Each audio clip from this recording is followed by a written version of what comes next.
Eu morri, sim, por mais estranho que pareça. Cruzei a linha entre a vida e a morte. Mas o que mais ficou comigo não foi o medo, nem a dor, nem a escuridão que me cercava. Foi o que ouvi e quem me chamou.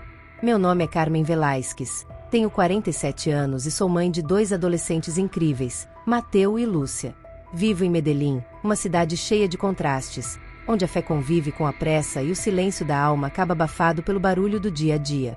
Trabalho há mais de 2 décadas como gerente administrativa numa empresa de tecnologia. Sempre fui aquela mulher que resolve tudo, que acorda cedo, enfrenta o mundo para garantir o sustento da família, aquela que quase nunca para, quase nunca chora, a que todos consideram forte. Eu era assim, ou pelo menos achava que era. Meus dias começavam ainda na penumbra e só terminavam quando meus olhos ardiam de cansaço. Corria de uma reunião para outra, lidava com crises, prazos, números. Em casa, tudo parecia seguir um roteiro. Comida congelada no freezer, mensagens rápidas no grupo da família, beijos apressados na testa dos meus filhos. Era como viver num filme onde tudo precisava funcionar, mas ninguém realmente sentia. Eu justificava tudo com a frase que tantas de nós repetimos: faço isso por eles. E fazia mesmo. Mas aos poucos, sem perceber, um vazio começou a crescer dentro de mim. Não era depressão, nem tristeza, era algo diferente, como se meu coração soubesse de algo que minha mente insistia em ignorar. Um alerta silencioso, um aviso sutil, mas constante. E então aconteceu. Numa manhã comum, no escritório, enquanto resolvia uma crise de última hora, um mal-estar tomou conta do meu corpo. Primeiro um suor frio, depois uma dor aguda no peito, esmagadora. Tentei chamar alguém, mas as palavras não saíam. Em segundos, tudo escureceu. O que veio depois é quase indescritível. Eu estava consciente, mas não no meu corpo. Era como flutuar, como se o peso da vida tivesse sido arrancado de mim. Sentia uma paz que nunca conheci aqui na terra, mas também havia uma presença, um chamado: Jesus. Ele não me olhou com julgamento, nem com condenação. Havia apenas verdade em seus olhos. Quando falou, suas palavras atravessaram minha alma como uma luz que perfura a escuridão. Ele me mostrou meu lar, não as paredes, o sofá ou a cozinha, mas o coração da minha casa. Meus filhos, seus sentimentos, suas necessidades, aquilo que nenhuma riqueza material poderia suprir. Jesus me disse algo que nunca vou esquecer: não há problema em trabalhar, filha, mas é perigoso esquecer onde se constrói. Você virou provedora e esqueceu que também é construtora. Não apenas do lar físico, mas de um refúgio espiritual. Aquilo me partiu ao meio, porque ele estava certo. Eu não era culpada por querer o melhor para meus filhos, mas tinha trocado a construção do lar pela simples sustentação da casa. Esqueci que ser mãe segundo o coração de Deus é muito mais do que colocar comida na mesa. É formar, ensinar, corrigir com amor, consolar, estar presente. E eu não estava presente, eu só passava por ali. Talvez você também esteja tentando fazer tudo sozinha, carregando o mundo nas costas, querendo provar que dá conta. E sem perceber, esteja esquecendo onde realmente começa a construção que Deus te chamou para fazer. Você já se sentiu assim? Fazendo tudo certo, mas sentindo que algo está profundamente errado? Quero muito ouvir sua história. Conta pra mim aqui nos comentários. E então pude enxergar tudo com uma clareza inesperada. Uma força delicada, porém firme, me guiava, não me forçava, mas me atraía de forma irrecusável. Era um chamado silencioso, e eu fui, não por escolha consciente, mas porque simplesmente não havia como resistir. Me encontrei num campo amplo, envolta por uma luz morna e uma paz que nenhuma palavra humana poderia descrever. Nenhuma oração que já fiz chegou perto do que senti ali. Não havia dor, nem ansiedade, apenas uma profunda verdade. De repente o tempo pareceu congelar. Foi então que ele surgiu. Quero compartilhar com você o que vi e ouvi, pois talvez, assim como eu, você tenha esquecido o que realmente importa. Para entender o que aconteceu naquele lugar, preciso contar o que Jesus me revelou. Eu estava num espaço onde o tempo parecia não existir. A luz ao redor não vinha do sol nem de lâmpadas. Era uma luz viva, que tocava a alma e não os olhos. Não havia paredes, nem céu, mas eu sabia que não estava sozinha. Algo estava prestes a acontecer. Meu espírito, mesmo separado do corpo, percebeu a presença que se aproximava, não com passos ou sons, mas com uma autoridade tão intensa que fez todo o meu ser silenciar. Era como se a verdade absoluta tivesse entrado no ambiente. Eu ainda não o via, mas algo dentro de mim se curvava. Minha alma foi desnudada num instante. Tudo que escondi, as justificativas que criei, as falhas que pensei que ninguém veria, tudo estava exposto diante dele.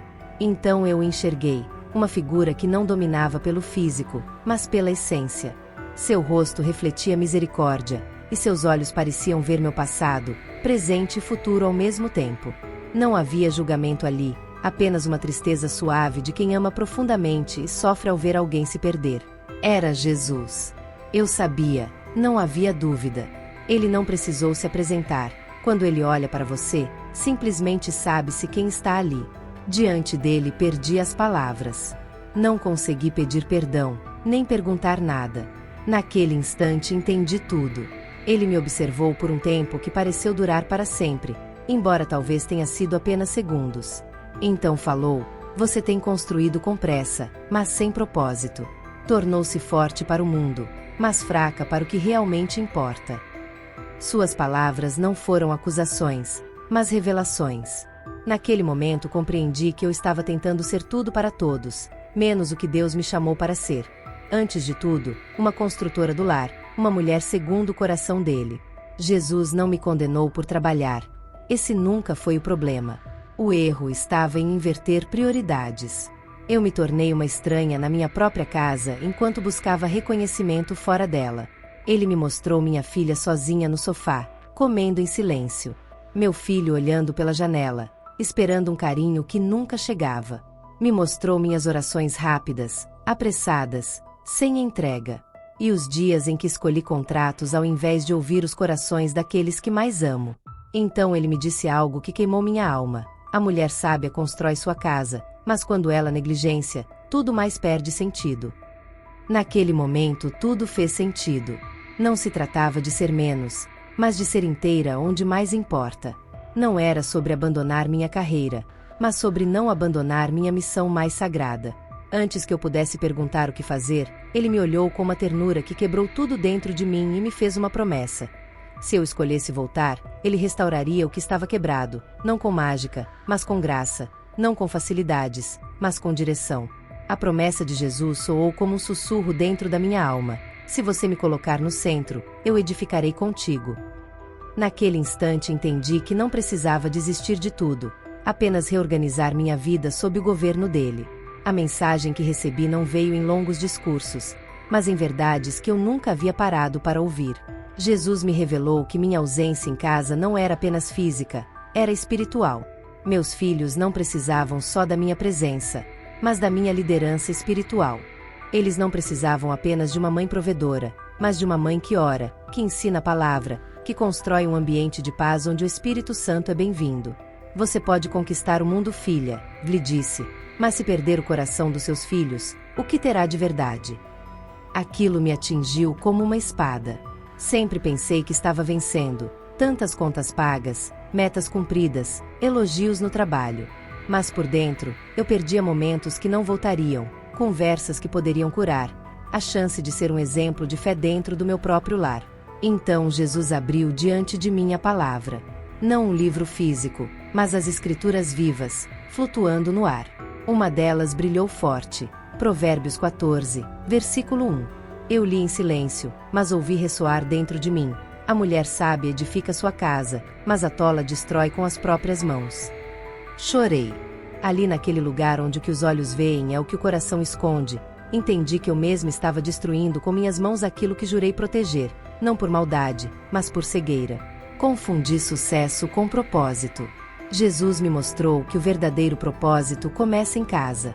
Senti um calor no peito, como se o Espírito Santo tivesse acendido uma chama.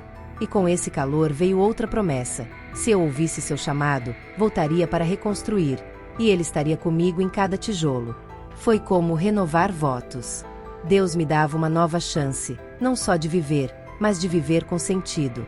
Voltar não seria fácil, ele deixou isso claro. Haveria dias difíceis, culpa, feridas para encarar. Mas ele prometeu cura, restauração e presença. Enquanto falava, me mostrou vislumbres do que poderia ser. orar com meus filhos, ouvir suas dores, ensiná-los a confiar em Deus mesmo nas dificuldades. Vi-me abrindo a Bíblia com eles, criando memórias que o tempo jamais apagaria. Me vi finalmente sendo a mulher forte e sábia de Provérbios 31, respeitada, não apenas por trabalhar, mas porque teme ao Senhor e edifica sua casa com sabedoria. Antes de eu retornar, Jesus me fez um chamado, não só para mim, mas para mulheres como você. Mulheres fortes, corajosas, exaustas, mas que ainda desejam acertar. Ele me disse: diga a elas que não estão sozinhas, que não as condeno, mas as convido. Ainda há tempo para reconstruir. Preciso compartilhar esse chamado porque talvez sua história esteja parecida com a minha, e talvez ainda haja tempo para recomeçar junto com ele. Mas logo depois disso, Jesus me revelou algo que me fez estremecer, algo ligado ao fim dos tempos, algo que me mantém alerta até hoje. Foi como ser arrancada de um lugar onde minha alma finalmente encontrava descanso. Meu corpo voltou a sentir dor antes mesmo que eu abrisse os olhos. Cada célula parecia gritar, lembrando que minha missão não havia terminado.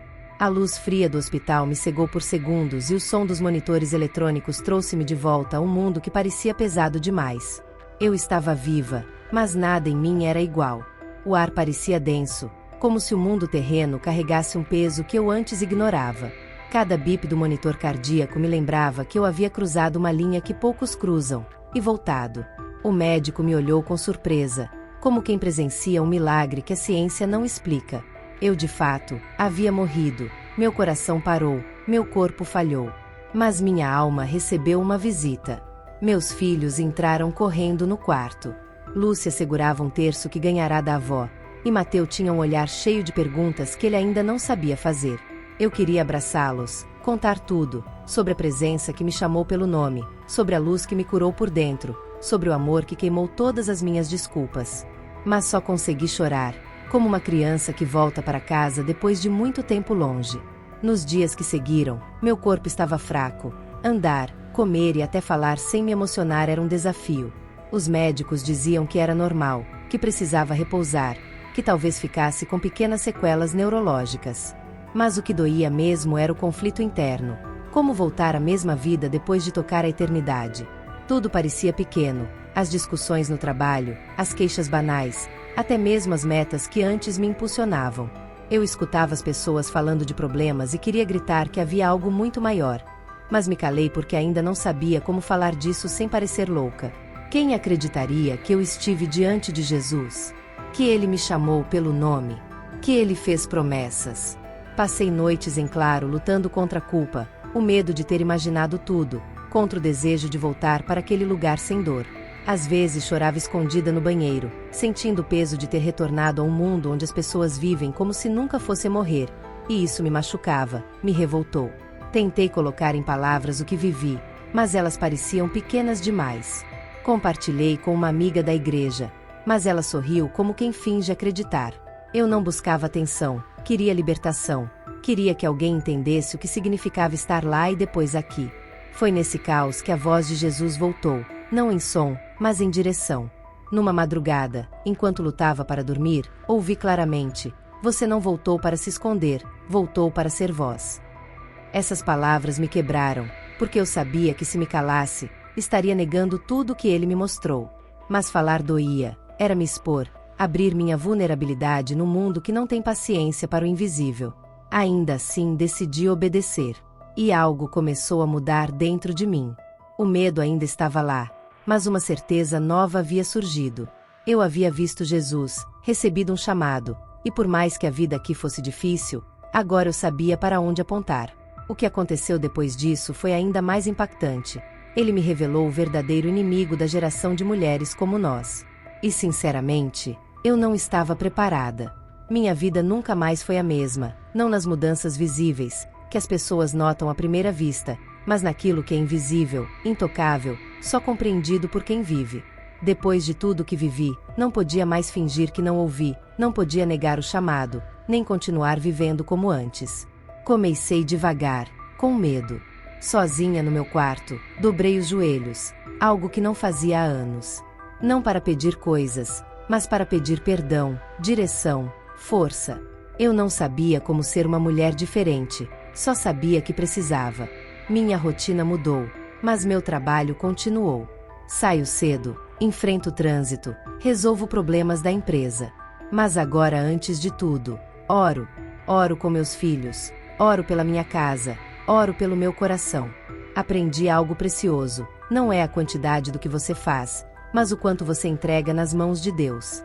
Passei a criar momentos intencionais com Mateu e Lúcia, um café da manhã com conversa, um louvor no carro, uma oração antes de dormir. E percebi algo que me fez chorar. Eles estavam com fome, não de comida, mas de mim. De presença, de paz, de direção espiritual. Nunca disseram com palavras, mas com o olhar. Não abandonei minha carreira, mas ela não me define mais. Jesus é o meu lar. E sabe o que é mais lindo? Ele me sustentou. Deu-me sabedoria para reorganizar a bagunça que criei. Comecei a estudar a palavra, a meditar sobre o que significa ser uma mulher sábia. Um versículo virou meu guia: buscai primeiro o reino de Deus e a sua justiça, e todas essas coisas vos serão acrescentadas. Mateus 6, versículo 33. Antes eu buscava tudo menos o reino. Hoje busco o reino, e o resto vem com paz. Descobri que não existe equilíbrio perfeito, mas existe a prioridade certa. Quando colocamos Deus acima de tudo, Ele nos ajuda a colocar tudo em ordem. Não sou perfeita, ainda erro, canso, choro. Mas agora tenho direção, propósito, sei o que estou construindo. E quero que você saiba: ainda há tempo. Jesus não está cobrando perfeição, Ele está te convidando para recomeçar. Recomeçar não exige força, exige entrega. Ele só precisa do seu sim, o resto Ele fará. Talvez você tenha passado anos tentando ser tudo para todos. Talvez esteja cansada, sobrecarregada, com medo de falhar. Hoje estou aqui para dizer: você não precisa carregar tudo sozinha. Jesus quer caminhar com você, entrar no seu lar, no seu coração, na sua rotina. Ele quer te ensinar o verdadeiro significado de edificar. Se Ele fez isso comigo, depois de tudo que errei, imagine o que Ele pode fazer com você, aí agora onde você está. Você não chegou aqui por acaso. Se essa história tocou seu coração, não ignore essa voz, essa sensação. Pode ser o Espírito Santo te chamando. Se for, ouça. Porque do outro lado da sua entrega há cura, restauração, um novo começo. Quero te convidar a seguir comigo nessa jornada. No próximo vídeo, pode haver algo especial só para você. Algo que Deus tem guardado, esperando que você decida ouvir. Então fica comigo. A resposta que você tanto busca pode estar mais perto do que imagina. Muito obrigada por assistir até aqui. Não se esqueça de se inscrever no canal e ativar as notificações para não perder nenhum testemunho. Nos vemos no próximo vídeo.